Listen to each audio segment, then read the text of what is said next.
Hey kids! Today we will learn about the life cycle of fruits and vegetables. Coming to the life cycle of a potato plant. Now who here likes French fries? I bet a lot of you do. So let's see what really goes on with the potato that makes those French fries.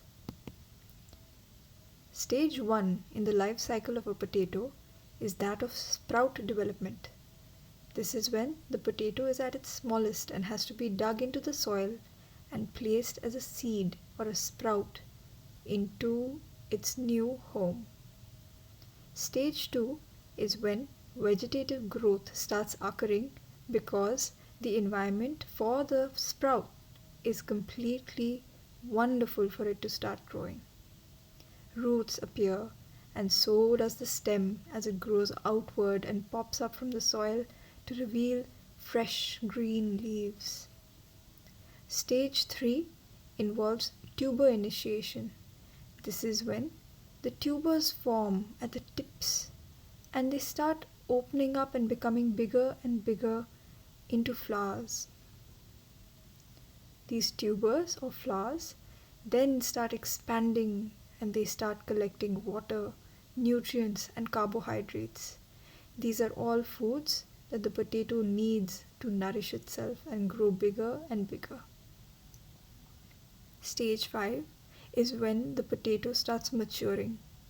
Vines change color, photosynthesis slows down, and the dry tuber matter, it reaches a maximum, and the tuber skins set in to give us fully grown potatoes with little beady eyes. The leaf development for a potato follows the seed growing slowly and slowly. After leaf development, the tuber initiation begins. Once the tuber has started kicking into its growth phase, it becomes bigger and longer and higher till the flowering happens, and then a process called senescence begins. The potatoes grow under the ground. The potatoes keep getting nourished and keep getting nourished till they become fully mature potatoes that can be dug out of the ground and eaten as French fries. The life cycle of a carrot. Now, who here knows Bugs Bunny? Well, let's see why he really likes them.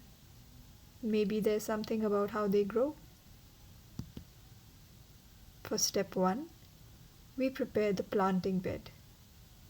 Now, carrots is a root vegetable. It needs to grow under the ground.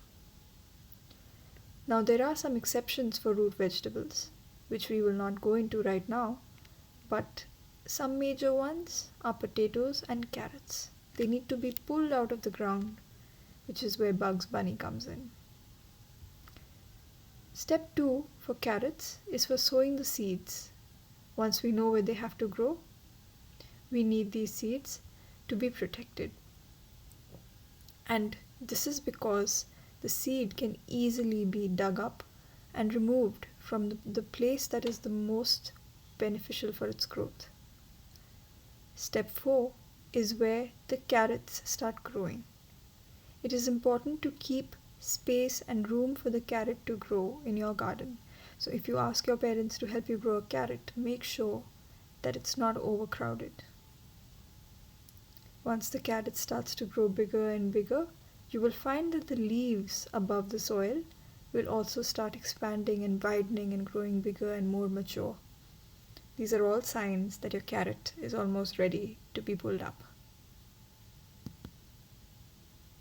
The leaf development moves into the true leaf unfolding. Then we see the roots begin to expand and we see the leaves begin to reach up higher and higher up into the air until we see a fully opened plant that signals a mature carrot that's ready to be given to any bunny that you desire. Coming to the life cycle of a banana. Now, bananas are superfruits. They are great for digestion and can make anybody who is feeling low and listless energized again. This is because they're a great source of potassium. Not just potassium, they're also great for fiber and for carbohydrates. So if you ever find yourself before an exam, you may want to just pop that one banana into your bag and make sure you have it just before you start off. Step 1 involves the vegetative state. This is when the plant is slowly gaining all of the energy it requires to start turning into the banana that we see today. Another way to discern if a banana is ready, if the banana is too green, then it'll mean that it's under and it is not the right time for you to have it. If you have a green banana, you will end up with a stomachache. On the other hand, bananas that are too dark or almost blackish in color are usually overripe, and I would suggest that you put this into the freezer and turn it into the smoothie that you love at the fastest pace possible.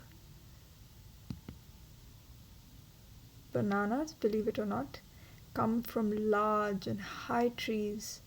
They're formed up in bunches. These trees look like palm trees, but they aren't really. The life cycle of grapes. Grapes, as you know, are very versatile. They come in different colors. They could be black or they could be green. These are the two most common varieties found in India.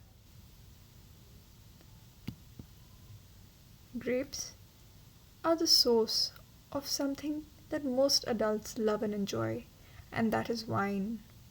But for kids your age, grapes are just as enjoyable in their most beautiful and natural state. A grape is first pruned and planted.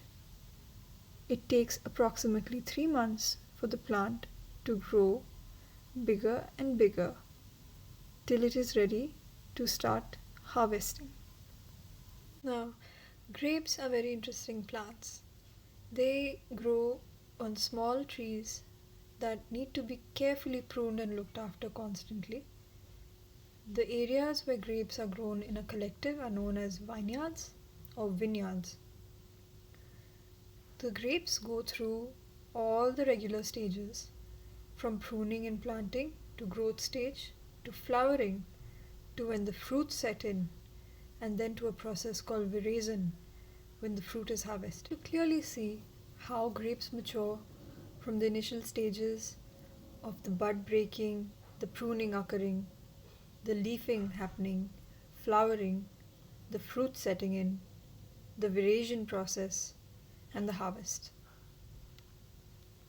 So now you know how grapes come. Thank you for joining us on this journey where we studied all the life cycles of some of our favorite fruits.